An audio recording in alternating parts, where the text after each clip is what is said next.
Et en plateau avec moi aujourd'hui, Brice Cardi pour le réseau L'Adresse. Bonjour Brice. Bonjour Marie. Et Pierre-Emmanuel Jus pour Maslow. Bonjour Pierre-Emmanuel. Bonjour Marie. Alors je vous ai fait venir tous les deux parce que vous avez deux casquettes très intéressantes et très complémentaires. Brice sur l'existant et puis Pierre-Emmanuel plutôt sur l'ancien, le neuf. La fatigue du mardi matin. Je fais les deux, t'inquiète pas. Alors pour ceux qui nous écoutent et qui nous regardent assez régulièrement, ils vous connaissent déjà. Mais du coup, moi, je vais vous demander de travailler pour moi et de m'identifier des villes qui résistent, parce qu'on sait que l'immobilier est quand même dans une phase de turbulence depuis 2-3 ans. Des villes qui résistent, où il y a du potentiel aussi, et peut-être finalement où on a touché un point bas. Alors, ce qui est assez drôle, c'est que vous avez travaillé chacun de vos côtés et qu'il y a des villes qui ressortent des deux côtés.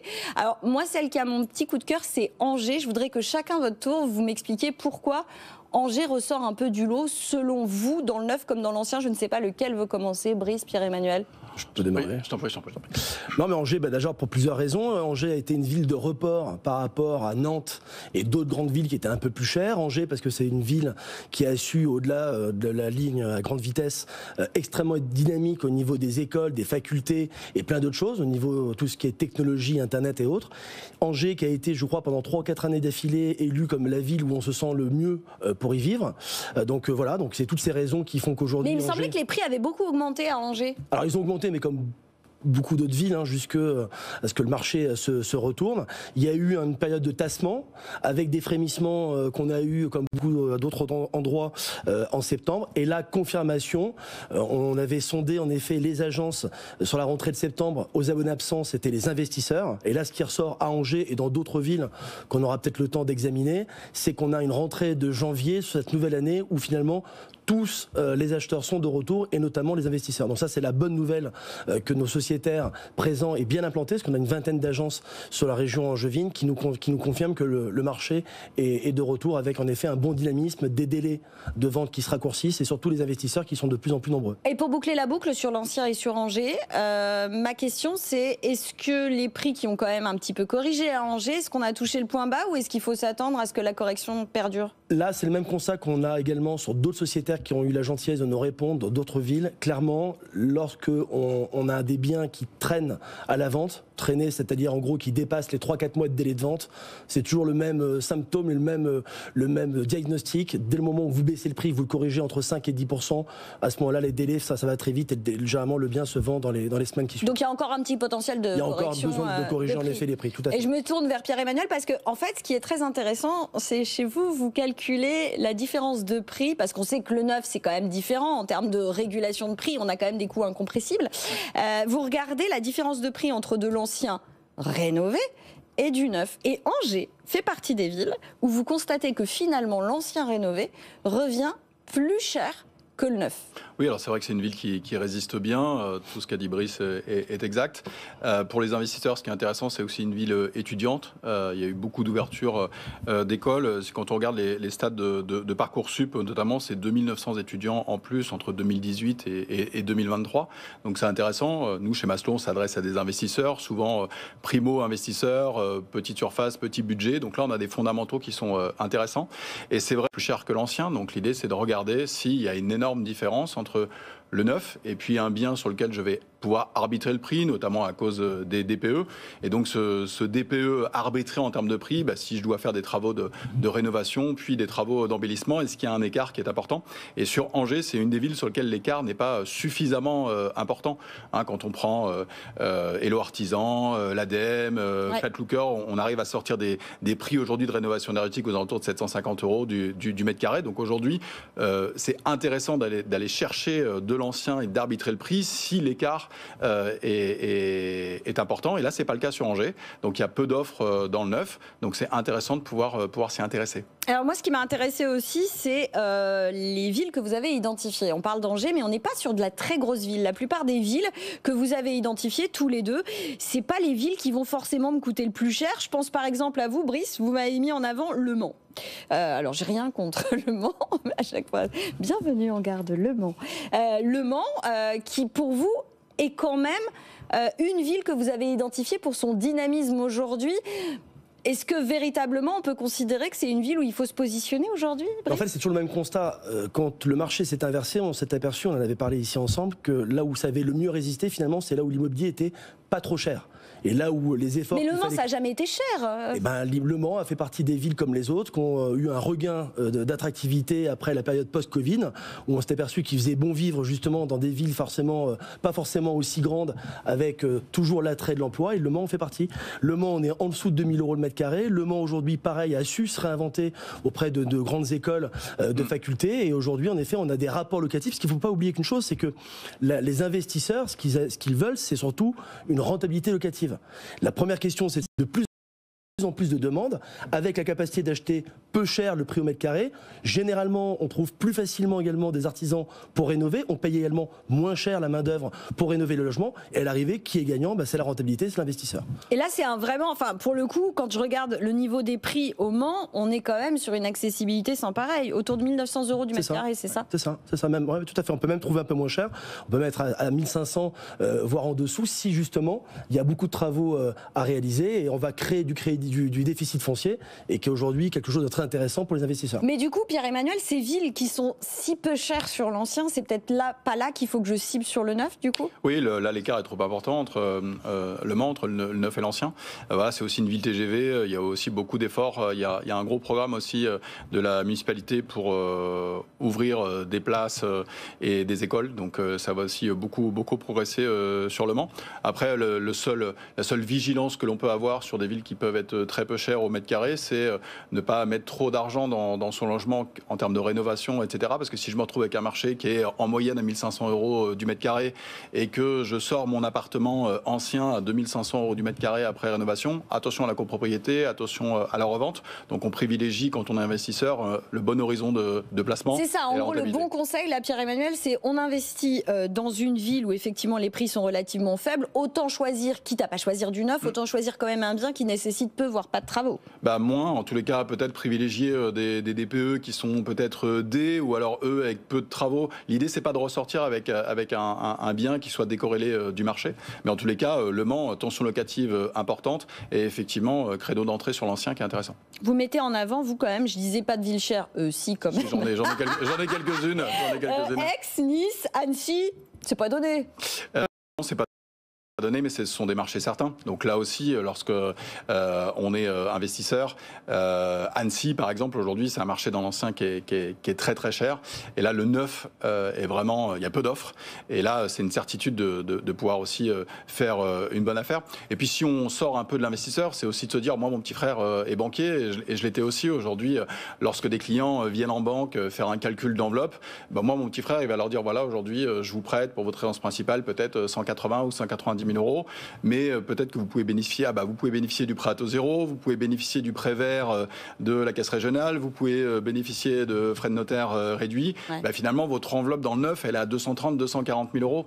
Et donc voilà, il y a des choses qui sont comme ça à prendre en compte lorsqu'on a un projet, y compris en résidence principale, même si c'est pas mon métier premier chez Maslow. Pour venir, alors en dehors d'Annecy, mais pour Aix, Nice, des villes quand même très chères, sur l'ancien, il y a quand même eu tout un sujet ces 2 dernières années de dire que c'était des marchés qui finalement corrigeaient pas, voire peu, parce qu'il y avait une typologie avec finalement des acheteurs qui avaient peu recours au crédit, et donc du coup qui étaient moins impactés par la situation inflationniste. Est-ce que vous, au sein du réseau L'Adresse, sur cette Côte d'Azur au sens large, vous avez effectivement constaté que peut-être qu'on n'a pas eu la correction et que c'est peut-être pas trop le moment pour le coup. Attendons un peu que ça corrige. C'est quoi l'idée sur la Côte d'Azur? Parce que c'est vrai que pour le coup, quand je regarde les villes que vous avez identifiées, on n'est pas sur ce type de ville-là, Brice, sur l'ancien. Non, nous on s'est vraiment intéressé là où aujourd'hui on sentait que les frémissements se confirmaient avec la rentrée de janvier. Ouais. Après, on est tellement à la marge sur les marchés dont vous parlez, on est vraiment extrêmement à la marge.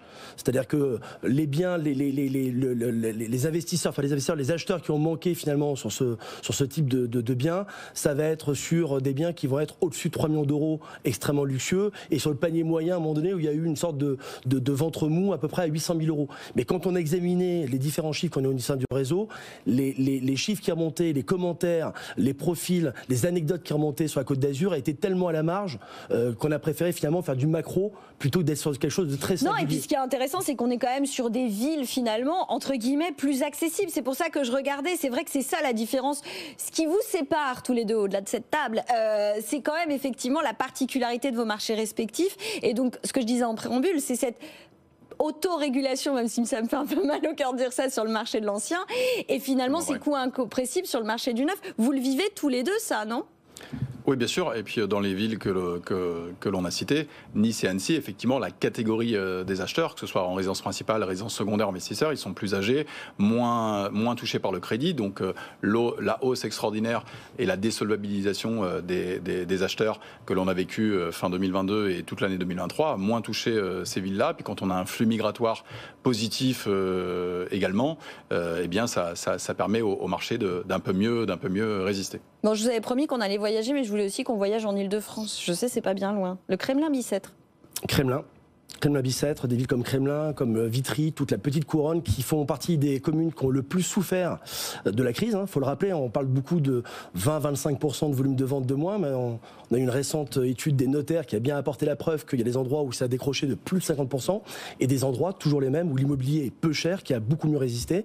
Les petites villes, en effet, les villes de petite couronne ont beaucoup souffert, notamment pour tous les biens qui était extrêmement recherché avant la crise, à savoir toutes les maisons individuelles. Eh bien, la bonne nouvelle, ça y est, c'est qu'aujourd'hui, les taux se desserrent, sans vouloir jouer sur les mots. Et en effet, le Kremlin, encore un exemple très concret de la sociétaire présente au Kremlin-Bicêtre, qui nous dit qu'une maison qui était à vendre chez un de ses concurrents à plus de 500 000 € depuis plus d'un an, qui a fait l'objet d'une réévaluation, une estimation par notre sociétaire, baisse de prix consentie d'un petit peu moins de 10%, vendue en une semaine. Donc clairement, aujourd'hui, l'atterrissage, il n'est pas magique. Il y a en effet la baisse des taux, il y a le fait que les banques aujourd'hui aient réouvert les vannes à l'octroi des prêts, mais le vrai sujet, c'est d'avoir des vendeurs qui soient à l'écoute du marché, et le marché généralement il est pressenti par les acquéreurs, restitué par les professionnels immobiliers, et lorsqu'il est écouté, généralement les délais de vente sont extrêmement courts. Il faut savoir qu'aujourd'hui, les 2/3 des ventes qui se font sur des biens qui ont moins de 3 mois. Donc véritablement, les vendeurs qui nous entendent et qui nous écoutent, s'ils ont un projet à court terme, n'attendez plus le miracle. Il faut véritablement que vous soyez à l'écoute du marché, et vendre, c'est le bon moment aujourd'hui de le faire. Mais il y a une prise de conscience dans les villes dont on parle, la Brice, le Kremlin, Angers, Le Mans, on en abordera d'autres, mais il y a quand même eu, pour que ces villes-là soient de nouveau avec un peu de dynamisme, c'est quand même qu'il y a une prise de conscience de la part des acheteurs de la correction nécessaire des prix. Ah, complètement, les vendeurs. Oui. Surtout les vendeurs, oui, des vendeurs. Oui, tout à fait. Ah, mais les vendeurs, heureusement, ça fait quand même bientôt 2 ans qu'on explique que le marché s'est retourné. On a bien expliqué, on a parlé beaucoup d'inflation, et on a parlé en effet de la perte de capacité d'emprunt qu'ont eu tous les acheteurs qui passent par la case crédit. Et généralement, ils sont assez nombreux, à part les villes dont on a parlé, qui sont avec des profils d'acheteurs qui payent comptant, plus âgés. Généralement, c'est entre 70 et 80% qui passent par la case crédit. Donc non, clairement aujourd'hui, le message est passé. Et quand on a un vendeur qui est réellement vendeur, généralement, il sait déjà à quoi s'attendre. Bon, avant de préparer ou de rentrer en plateau, Pierre-Emmanuel me disait qu'il était normand. Et ça tombe bien parce que Brice avait identifié Rouen et Évreux aussi. Du coup, la Normandie, c'est quand même, alors, et on va y revenir, mais c'est quand même un bon plan sur l'immobilier neuf aujourd'hui ? Oui, il y a plusieurs villes, Caen, Rouen, Le Havre, voilà, ce sont les villes dynamiques qui tirent un peu le marché comme ça vers le haut. De toute façon, pour que ce soit les bons critères d'investissement, c'est toujours la même chose. C'est des villes ou des agglomérations qui font plus de 100 000 habitants, qui résistent, sur lesquelles il y a un marché locatif qui est tendu, aussi notamment, on va dire, le marché des étudiants qui fonctionne très bien. Donc ça, ce sont des villes sur lesquelles il y a une profondeur de marché qui est intéressante. Voilà, puis c'est des grosses villes, c'est pas si loin de Paris que ça non plus, donc on a toujours cet effet 2 jours de télétravail par semaine qui a fait migrer un peu la population aussi sur ces villes-là. Donc c'est des villes sur lesquelles on peut évidemment s'intéresser fortement. Oui, et puis vous parlez, alors moi je vois que Brice parle de villes à fort potentiel. Là je vois par exemple pour Évreux, baisse de 10 à 15% des prix sur les biens avec un mauvais DPE. Exact. Alors Évreux, attention, Évreux fait partie des villes, les fameuses, qui ont largement bénéficié d'un attrait post-confinement. Il y a eu une période un peu compliquée. C'est un secteur que je connais bien, parce que l'agence, comme vous le savez, l'adresse est une coopérative. Donc moi j'ai double casquette, président et aussi sociétaire. Évreux est une de mes agences. Donc Évreux, ça a vraiment fait un peu l'effet yo-yo qu'on a vachement... Mais justement, quand je vous écoute tous les deux à me dire ouais, la Normandie c'est bien, machin et tout, mais... Précisément, moi j'ai plutôt cette image de la Normandie. Alors les Bretons vont me détester parce que je vais les mettre dans le même panier, mais Bretagne et Normandie qui avaient vu un afflux de Parisiens en post-Covid, moi j'ai plutôt l'impression que là, Ou peut-être mieux pas y aller, quoi. Non, ça dépend de quel type de bien on parle. Quand on a parlé de la période post-Covid, on s'est extrêmement et pratiquement essentiellement intéressé que sur les acheteurs. Ouais. Mais ceux qui ont migré dans ces villes, il n'y a pas eu que des acheteurs, il y a aussi eu des locataires. Donc si on parle des acheteurs, ce que je vous expliquais, c'est l'effet yo-yo, c'est qu'il y a eu un attrait de découvrir qu'à moins d'1 heure de Paris, que ça soit en train ou en voiture, on pouvait avoir une vie de qualité exceptionnelle. Une pièce de plus, un jardin en plus. Donc généralement, c'est à l'époque, en effet, l'obsession de la terrasse ou du jardin. Il y a eu ceux qui ont suivi, mais qui n'étaient pas forcément à même ou de vouloir être propriétaires ou qui exprimaient pas soit le besoin, soit la capacité de le faire, qui était donc en location. Et en effet, la crise est passée par là. Et c'est vrai que ce qui a été compliqué, c'est de faire entendre raison à ces vendeurs ou les locaux, justement, de dire voilà, ils en ont profité, les choses ont changé. Et je vous le dis, parce que là-bas, en effet, ça a été un peu plus compliqué qu'à d'autres endroits. C'est cette capacité, une sorte d'éveil, vous savez, une sorte de d'éveil pendant, pas loin de 24 mois, avec tout d'un coup un frémissement sans précédent. Et là, d'expliquer que les choses, maintenant, malheureusement, ont changé. On passe par la casse crédit. La casse crédit, elle s'est largement grippée, voire bloquée. Et ça a été compliqué de faire entendre auprès de certains. Aujourd'hui, de toute façon, les investisseurs, les clients qui sont présents sur le marché, ils ont compris le cadre de référence qui avait changé. C'est-à-dire qu'ils sont plus à se dire, je pouvais emprunter 250 000 euros. Aujourd'hui, je peux emprunter 200. Je vais attendre de pouvoir réemprunter 250 000 euros. Ils savent aujourd'hui, ils ont le cadre de référence. Ensuite, le marché immobilier, c'est un turnover, c'est-à-dire, je suis propriétaire d'un T2, j'ai un enfant, je veux acheter un T3, il faut que je vende mon T2. Donc mon T3 aujourd'hui, il a baissé, oui, mais mon T2 aussi. Donc en fait, c'est le temps que la prise de conscience se fasse sur le vendeur et sur l'acquéreur pour que ça fonctionne. Ensuite, sur l'investisseur, c'est toujours les mêmes fondamentaux. C'est est-ce que je suis sur un marché dynamique? Aujourd'hui, il y a peu de construction. Donc comme il y a peu de construction, le marché locatif se tend.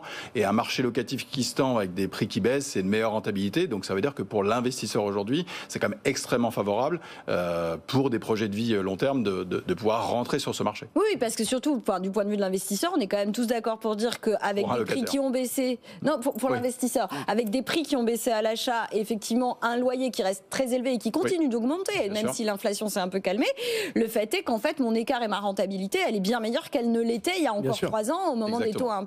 Complètement. Et ce qui est incroyable, c'est qu'on a quand même de moins en moins d'investisseurs. C'est parce qu'ils ont peur, ce qui est normal. C'est toujours la question de se dire est-ce que c'est le bon moment de rentrer, comment je vais sécuriser mon investissement. C'est toujours la même chose. L'investisseur, il se dit toujours, en fait, quand il dit est-ce que c'est le bon moment de rentrer ou est-ce qu'il faut acheter maintenant, le sous-jacent, c'est les prix vont continuer à baisser, donc autant que j'attende encore un peu pour rentrer sur le marché. Ce qu'on peut dire aujourd'hui, c'est que l'acquéreur, l'investisseur, il a le pouvoir. Donc c'est quand même mieux d'être sur un marché sur lequel on a le pouvoir que sur un marché passé ou sur lequel il fallait prendre rendez-vous à 9h30 pour faire la visite et faire une offre au prix à 10h, quoi. Et je vais être un peu plus optimiste que ce que vous êtes. On disait au démarrage qu'en septembre étaient aux abonnés absents les investisseurs. Là, ce qui ressort des différentes villes qu'on a sondées. Vous me demandiez des villes. On a une qui est assez singulière, qui est Carcassonne, cité médiévale, etc. On a un exemple très concret de nos sociétaires qui nous dit que sur un bien au prix, on a eu 3 offres au prix de 3 investisseurs sur le même bien. Ça, faut remonter à quelques mois largement en arrière pour avoir ce genre de comportement. À Toulouse également, où on a notre sociétaire présent là-bas qui nous confirme que le nombre d'investisseurs sur un an glissant, la même période l'an dernier, cette année, ça a doublé. Il a 2 fois plus d'investisseurs aujourd'hui qui se présentent à l'agence que l'an dernier à la même période. Mais donc ça c'est quand même quelque chose d'extrêmement positif. Ça veut dire quoi? Et je vais conclure par là parce qu'il nous reste 2 minutes 30. Brice et après Pierre-Emmanuel. Ça veut dire que là, toutes ces villes dont on vient de parler, elles ont atteint plus ou moins un point bas et les planètes sont en train de s'aligner pour que tout le monde revienne, que ce soit pour la résidence principale ou pour un investissement locatif? Complètement, mais au-delà de ces villes, parce qu'il fallait bien en citer quelques-unes, on n'a pas faire toutes les villes de France. Le message à faire passer, c'est qu'on a parlé de frémissement. La bonne nouvelle, en espérant que, pourvu que ça dure, c'est que ça y est, ça se confirme. Et le signal qui est extrêmement positif, ce sont les investisseurs. De savoir que les investisseurs sont de retour, c'est une très bonne nouvelle. Et je terminerai par une chose importante également. On l'a souvent dit, le marché, là où il a décroché finalement en premier lieu de manière assez brutale, c'est là où il avait été le plus dynamique et le plus cher. Là où ça avait beaucoup monté, on avait commencé par Angers par exemple. Voilà, et là aujourd'hui, mais je peux vous donner un élément qui n'était pas forcément cité dans Troyes, qui fait partie des villes qui ont le plus augmenté ces 10 dernières années. Ça y est, je peux vous le dire, c'est assez confirmé. On a aujourd'hui un marché qui est très dynamique à Montreuil et qui était celui qui avait le plus souffert ces 2 dernières années. Donc je pense que les villes qu'on a examinées, Crémin-Bicêtre, Toulouse, faut pas s'emballer. Vous avez évoqué quelque chose qui est essentiel aujourd'hui et qui a beaucoup manqué ces derniers mois, c'est le moral et le mental et la confiance des ménages français. Eh ben on va rester, enfin pour ma part, je vais rester sur cette note sur laquelle vous avez démarré. Je pense qu'en effet, ça devrait être logiquement promettre un printemps, je pense, de bonne augure. Bon, et d'ici là, le printemps du 9, il va se porter comment ? Non, je partage qu'Adibris, notamment sur le dernier quadrimestre de l'année 2024. Le marché, il retrouve aujourd'hui des couleurs, notamment grâce aux investisseurs. Ils sont encore présents en ce début d'année. Donc voilà, tant qu'on a des signaux positifs, c'est comme moi un signal positif, c'est la resolvabilisation évidemment des ménages, une rentabilité qui est accrue parce que les loyers continuent d'augmenter. Donc ça rend le marché dynamique et c'est intéressant. L'offre dans le neuf, elle est moins importante parce qu'il y a peu de construction, il y a peu de permis de construire, il y a beaucoup de choses qui ne sont pas sorties. Vous êtes beaucoup plus dépendant là de ce qui va se passer dans le débat budgétaire. Oui, aussi. Pour autant, aujourd'hui, on sait qu'un produit bien pricé, c'est-à-dire un produit pricé 2024, il a une sortie commerciale. Un produit pricé 2022, qui n'a pas été vendu à la CDC, il est arbitré avec des offres commerciales, mais il peut toujours être hors marché. Quelque chose qui est bien pricé, c'est vrai aujourd'hui dans le marché de l'ancien, mais c'est vrai aussi dans le neuf. Une sortie commerciale, un lancement de commercialisation aujourd'hui dans le neuf en janvier 2025, ça sort une sortie commerciale. Vent d'optimisme dans les experts de l'IMO. Merci Pierre-Emmanuel Jus pour Maslow et Brice Cardi pour le réseau. L'adresse,